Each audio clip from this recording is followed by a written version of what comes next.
नमस्कार दोस्तों मैंने अभी अभी प्राइम वीडियो पर छोरी 2 नाम की नई मूवी को देखकर ख़त्म किया है। 2 घंटे 12 मिनट मूवी की टोटल लेंथ है। एंड लेट मी टेल दोस्तों, ये जो पार्ट 2 है ये भी एक टिपिकल सीक्वल है जैसा बॉलीवुड में हमेशा बनता हुआ आया है। पार्ट 1 को प्राइम वीडियो पर कुछ ज़्यादा ही अच्छी व्यूअरशिप मिल गई होगी, इसीलिए उसी वक्त पार्ट 2 को भी अनाउंस कर दिया गया था। हालांकि जो IMDb रेटिंग है वो पार्ट 1 के बारे में कुछ और ही कहती है।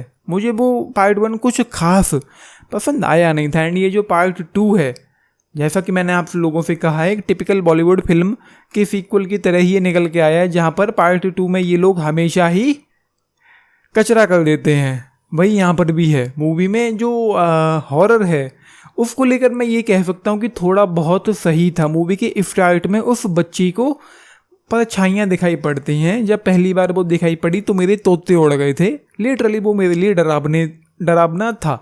जो जंप स्केयर थे उनमें दम थी कोई। एंड उसके बाद जब मूवी आगे बढ़ती है तो हम देखते हैं कि जो साक्षी का जो किरदार है, यानी कि नुसरत भरूचा का जो किरदार है, वो उस कुएं के अंदर जो केव्स हैं उनमें अंधेरे में अपनी बच्ची को ढूंढ रही है। तो वहाँ पर एक थ्रिल, एक डर मुझे फील हुआ। मुझे लगा कि यहाँ पर कभी भी कुछ भी हो सकता है, तो उसमें कुछ बात थी। लेकिन उसके अलावा ये मूवी लेंदी है, ठंडी है, बोरिंग है, कमज़ोर है, सुस्त है, स्लो पेसिंग है एंड दिमाग का दही करने वाली है। कुछ भी खास यहाँ पर होता नहीं है। मतलब कैसे भी किसी भी एंगल से ये मूवी ना तो मुझे एंगेजिंग लगी है, ना इंटरेस्टिंग लगी है, ना एक्साइटिंग लगी है, ना कुछ भी खास लगा है। जो था वो बस हल्का फुल्का हॉरर ही था। एंड हॉरर मतलब क्या ही है, आधी रात हो रही है, मैंने ये मूवी देखी है, अपने घर पे अकेला बैठा हूँ अपने रूम में, एंड ये मूवी मैंने देख डाली है, तो क्या ही ग्रेट हॉरर होगा इस मूवी का। अगर मैंने दोपहर में, दिन में ये मूवी देखी होती, मुझे घंटा फर्क नहीं पड़ता इस मूवी के हॉरर से। एंड कहानी इस मूवी के बारे में कुछ ऐसे लिखा हुआ है प्राइम वीडियो के पेज पर। ये मूवी आप लोगों को बता दूं कि पार्ट 1 को देखना होगा पार्ट 2 को देखने के लिए। आप लोगों को ये मूवी 7 साल बाद के वक्त में सेट है, पार्ट 1 के बाद की घटनाओं से। अपनी 7 साल की बेटी ईशानी अगवा हो जाने के बाद साक्षी का सामना एक गुप्त कबीले से हो जाता है, जो अपनी प्राचीन शैतानी ताकत को जीवित रखने के लिए मासूम बच्चियों का समर्पण कर देता है।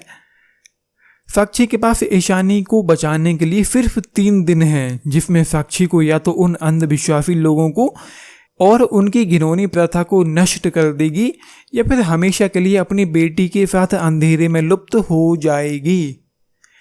बस ये लिखा है इस मूवी के बारे में प्राइम वीडियो के पेज पर। एंड इस मूवी का जो एंड था उसको देखकर मुझे लगता है कि वो लोग पार्ट 3 के बारे में भी कुछ ना कुछ सोच रहे होंगे। जो एंड था इस मूवी का वो मेरे लिए सेटिस्फाइंग नहीं रहा बिल्कुल भी। वो बोलती है कि इसे अगर छोड़ दिया तो ये फिर वापस आएगा, इसे ख़त्म करना ही होगा। एंड वहाँ पर जाकर की मूवी ख़त्म हो जाती है। मैं तो एक दफ़ा तो मेरे दिमाग में ये आया कि इस बार वो इस मूवी को, इस कहानी को कंक्लूड कर देंगे, ख़त्म कर देंगे, लेकिन कहीं ना कहीं उन्होंने काफ़ी कुछ छोड़ दिया है अगले पार्ट के लिए। तो उसके लिए मैं बिल्कुल भी इंटरेस्टेड नहीं हूँ।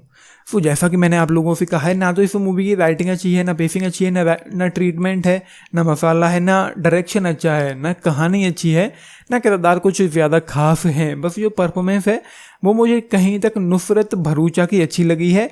फूहा अली खान का काम बस ठीक ठाक ही था। वो एक उड़ने वाली चुड़ैल के तौर पर दिखाई पड़ती हैं इस मूवी में, क्या ही था। तो ये मेरे पास तो भाई 2 स्टार्स भी नहीं है इस मूवी के लिए। मैं क्या ही दूँगा, 1.5 स्टार्स ले लो। परफॉर्मेंस सही थी, विजुअल्स जो थे वो कुछ हद तक सही थे, लेकिन कुछ ज़्यादा खास नहीं है। मुझे बिलो एवरेज और टाइम वेस्टिंग मूवी लगी है। 2 घंटे 12 मिनट बहुत ज़्यादा फील होते हैं इस मूवी के साथ। आप लोगों ने मूवी देखी है, अपने टेक्स्ट लिख के बताना। बाकी लाइक शेयर सब्सक्राइब भी करना चैनल को। वीडियो एंड 10 में से अगर आप लोग पूछें मैं क्या ही दूँ, 3 स्टार्स ले लो, बस ये है। And this is Nitish signing off. Thank you.